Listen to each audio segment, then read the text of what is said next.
അസ്സലാമു അലൈക്കും വറഹ്മത്തുള്ളാഹി വബറകാത്ത്. എൻ്റെ ശബ്ദം ശ്രവിക്കുന്ന ഇതര സമുദായ സ്നേഹികൾക്ക് സ്നേഹ അഭിവാദ്യങ്ങൾ. SSF ജില്ലാ സാഹിത്യോത്സവത്തിൻ്റെ ഭാഗമായി ഒരു സാംസ്കാരിക സമ്മേളനത്തിലാണ് നമ്മളെല്ലാവരും. ജനാധിപത്യം അകത്തോ പുറത്തോ എന്ന ശീർഷകത്തിലാണ് ഇപ്പോൾ ഈ സമ്മേളനം നടക്കുന്നത്. ലോകത്തിലെ തന്നെ ഏറ്റവും വലിയ ജനാധിപത്യ രാജ്യമാണ് നമ്മുടെ രാജ്യം. അതിലാർക്കും തർക്കമില്ല. ഇന്ന് രാവിലെ 7 മണി മുതൽ എല്ലാ ദൃശ്യമാധ്യമങ്ങളിലും ലൈവായി ചർച്ച ചെയ്യപ്പെട്ട ഒരു വാർത്ത എന്ന് പറയുന്നത് നമ്മുടെ കണ്ണൂർ സെൻട്രൽ ജയിലിൽ നിന്നും ചാടിയ ഗോവിന്ദച്ചാമിയെക്കുറിച്ചാണ്. നിങ്ങൾ ശ്രദ്ധിച്ചോ എന്നറിയില്ല, ആ ഗോവിന്ദച്ചാമിയുടെ ക്രൂരമായ കൊലപാതകത്തിനിരയായ സൗമ്യയുടെ മാതാവ് പത്രക്കാരോട് വളരെ സങ്കടത്തോടു കൂടി പറയുന്നുണ്ടായിരുന്നു, എൻ്റെ മകളെ കൊന്ന അദ്ദേഹത്തെ നാട്ടുകാരുടെ കയ്യിൽ കിട്ടിയാൽ കൊല്ലണമായിരുന്നു.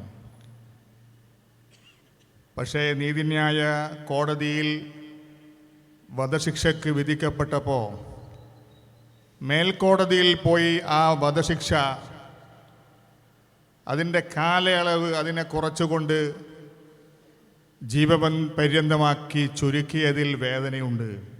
അയാളെ കൊല്ലണമായിരുന്നു എന്ന് ഒരമ്മക്ക് പറയേണ്ടി വന്നത് ഇവിടെ ചർച്ച ചെയ്യപ്പെടുന്ന ജനാധിപത്യത്തിൻ്റെയും ജുഡീഷ്യറിയുടെയും അകത്തോ പുറത്തോ എന്ന് സംസാരിക്കുമ്പോൾ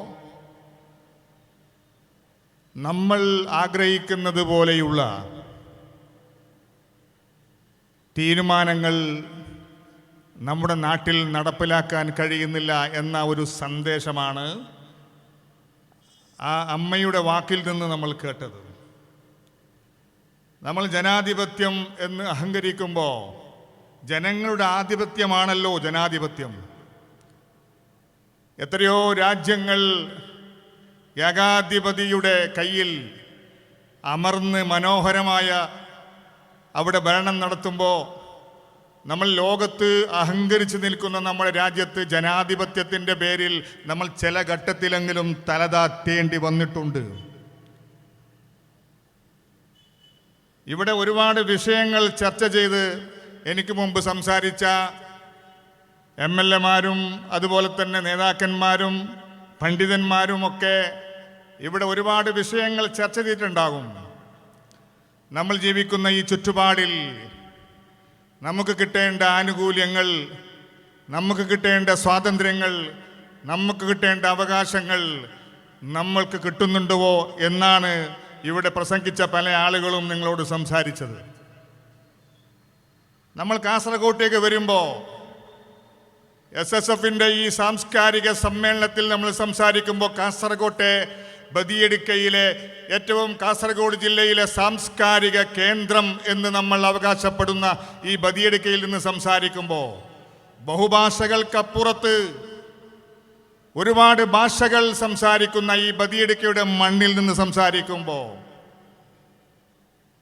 ഈ ബദിയടുക്കയുടെ മണ്ണിൽ ഒരു സാംസ്കാരിക സമ്മേളനം നടക്കുമ്പോൾ നമ്മുടെ കാസർഗോഡ് ജില്ലയെ ആ കാസർഗോഡ് ജില്ലയെക്കുറിച്ച് സംസാരിക്കുമ്പോൾ പലപ്പോഴും നമുക്ക് തോന്നിയിട്ടുണ്ട് ഈ കാസർഗോഡ് ജില്ലയെ പലപ്പോഴായി ഏറ്റവും അവസാനത്തെ ജില്ലയായി കാണുന്നതിലപ്പുറത്ത് ഏറ്റവും ആളുകൾക്ക് ഉദ്യോഗസ്ഥന്മാർക്ക് പണിഷ്മെന്റ് ട്രാൻസ്ഫർ നൽകാനുള്ള ഒരിടമായും ജാഥ നടത്താനുമുള്ള ഒരിടമായി മാറുന്നോ എന്ന് നാം ഓരോരുത്തരും ചിന്തിക്കേണ്ടതുണ്ട്. നമ്മുടെ ഈ മണ്ണിലാണല്ലോ കാസർഗോട്ടെ വികസനത്തിൻ്റെ ഏറ്റവും വലിയ നാഴികക്കല്ലായ മെഡിക്കൽ കോളേജിൻ്റെ തറക്കല്ലിട്ടത്. എത്ര രോഗികളാണ് നമ്മുടെ തൊട്ടടുത്ത ജില്ലയിൽ, തൊട്ടടുത്ത മംഗലാപുരത്തേക്ക് പോയിക്കൊണ്ടിരിക്കുന്നത്?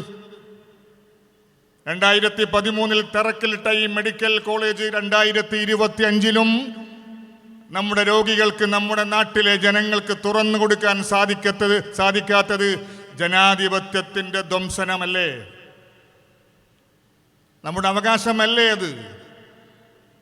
ഈ അവകാശത്തെയാണ് നമ്മൾ ചോദിക്കുന്നത്.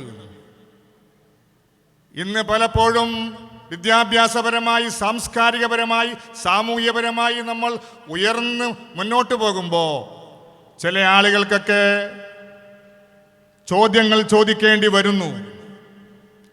നമ്മുടെ പണ്ഡിതന്മാർ ലോകോത്തര നിലവാരത്തിലേക്ക് ഉയർന്നുകൊണ്ട്, നമ്മുടെ നേതാക്കന്മാർ ലോകോത്തര നിലവാരത്തിലേക്ക് ഉയർന്നുകൊണ്ട്, നേരത്തെ ഇവിടെ സംസാരിക്കുമ്പോൾ ശൈഖുന കാന്തപുരം ഉസ്താദിന്റെ കാര്യം ഇവിടെ പറഞ്ഞു.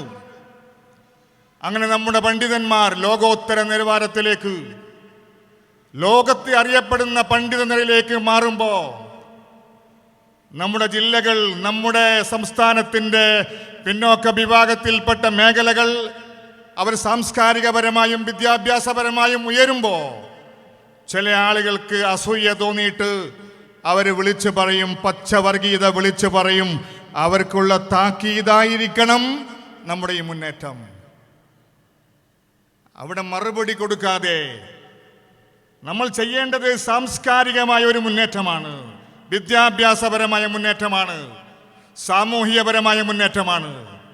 ആ മുന്നേറ്റത്തെ തടുക്കാൻ ഒരു മത നേതാവിനും സാധിക്കുകയില്ല എന്ന് കേരളത്തിൻ്റെ സാംസ്കാരിക വിദ്യാഭ്യാസ മേഖല പരിശോധിച്ചാൽ കഴിഞ്ഞ നൂറ്റാണ്ടുകാലമായി നമ്മൾ നടത്തുന്ന വിദ്യാഭ്യാസ പ്രവർത്തനത്തിൻ്റെ, സാമൂഹ്യ പ്രവർത്തനത്തിൻ്റെ ഉദാഹരണ സഹിതം നമ്മൾക്ക് അവരോട് മറുപടി പറയാൻ കഴിയും. ആ മറുപടിയാണ് നമ്മൾ കൊടുക്കേണ്ടത്. പച്ചവർഗീയത പറയുമ്പോൾ ഞങ്ങളുടെ സംസ്കാരം അതല്ല, ഞങ്ങളുടെ സംസ്കാരം നവോത്ഥാനമാണ്. ഞങ്ങളുടെ മക്കൾ ഇന്ത്യയിൽ മാത്രമല്ല വിദേശ രാജ്യങ്ങളിലും അവരുടെ അടയാളങ്ങളുണ്ട്, വിദേശ സർവകലാശാലയിലും അവരുടെ അടയാളങ്ങളുണ്ട്. ഞങ്ങളുടെ മക്കൾ ഇന്ന് PhDയും BLitഉം MDetഉം നേടിക്കൊണ്ട് ഉന്നത നിലവാരത്തിലേക്ക് പോകുന്നുണ്ട്. അതാണ് നിങ്ങൾക്കുള്ള മറുപടി എന്നാണ് വിനീതമായി അത്തരം ആളുകളോട് സൂചിപ്പിക്കാനുള്ളത്. കേരളത്തിലെ ഇന്ന് കാണുന്ന ഈ മലബാറിലെ, ഉത്തര കേരളത്തിലെ, ദക്ഷിണ കേരളത്തിലെ, കേരളത്തിലെയും കർണാടകയിലെയും നമ്മുടെ മറ്റ് അയൽ സംസ്ഥാനങ്ങളിലെയും ഈ മനോഹരമായ ഈ മുന്നേറ്റത്തിന് നമ്മുടെ ഇത്തരം സംഘടനകൾ, SS പോലെയുള്ള സംഘടനകൾ വഹിച്ച പങ്കിനെ നമുക്കൊരിക്കലും മറക്കാൻ കഴിയില്ല. ഞാൻ എൻ്റെ വാക്കുകൾ അവസാനിപ്പിക്കുകയാണ്. ഞാൻ ഒന്നുകൂടി ഊന്നി പറയുന്നു, ഈ ബദിയടുക്കയിൽ നിന്ന് സംസാരിക്കുമ്പോൾ ചില ആളുകൾക്കൊക്കെ സംസാരിക്കുമ്പോൾ തെറ്റിദ്ധാരണ തോന്നും. തെറ്റിദ്ധാരണ തോന്നേണ്ട ആവശ്യമില്ല. ഇതൊരു സാംസ്കാരിക കേന്ദ്രമാണ് ബദിയടുക്ക. കയ്യാർ കിഞ്ഞണ്ണറി എന്ന് പറയുന്ന സാഹിത്യ കുലപതിയുടെ മണ്ണാണ് ഈ മണ്ണ്. പാവങ്ങളുടെ അത്താണിയായ സായിറാം ഗോപാലകൃഷ്ണ ഭട്ടിന്റെ മണ്ണാണ് ഈ മണ്ണ്. ഈ മണ്ണിൽ നിന്നുകൊണ്ട് ഞങ്ങൾ സംസാരിക്കുകയാണ്. ഈ മണ്ണിൽ നിന്ന് ഞങ്ങൾക്ക് ഒന്നേ പറയാനുള്ളൂ, ഞങ്ങളുടെ അടയാളവും ഞങ്ങളുടെ ലക്ഷ്യവും ഞങ്ങളുടെ മുദ്രാവാക്യവും മാനവ സൗഹാർദ്ദമാണ്. ഞങ്ങളുടെ പണ്ഡിതന്മാർ, ഞങ്ങളുടെ നേതാക്കന്മാർ പഠിപ്പിച്ചത് ആ പാതയിലൂടെയാണ്. അതുകൊണ്ട് തന്നെയാണ് യമനിലെ ആ ജയിലിൽ കഴിയുന്ന സഹോദരിക്ക് വേണ്ടി ഞങ്ങളുടെ നേതാവ്, ഞങ്ങളുടെ പണ്ഡിതൻ അവിടെ ബന്ധപ്പെട്ടുകൊണ്ട് മുന്നേറ്റം നടത്തിയത്. അതാണ് മനുഷ്യർക്ക് വേണ്ടി. അദ്ദേഹം പറഞ്ഞ ഇത് വാക്ക് എങ്ങനെയായിരുന്നു? മനുഷ്യർക്ക് വേണ്ടിയാണ് നമ്മൾ പ്രവർത്തിക്കുന്നത്, അത് തന്നെയാണ് നമ്മൾ പ്രവർത്തിക്കേണ്ടതും എന്ന് മാത്രം പറഞ്ഞുകൊണ്ട് ഞാൻ എൻ്റെ 2 വാക്ക് അവസാനിപ്പിക്കുന്നു. അസ്സലാമു അലൈക്കും വറഹ്മത്തുള്ളാഹി വബറകാതുഹു.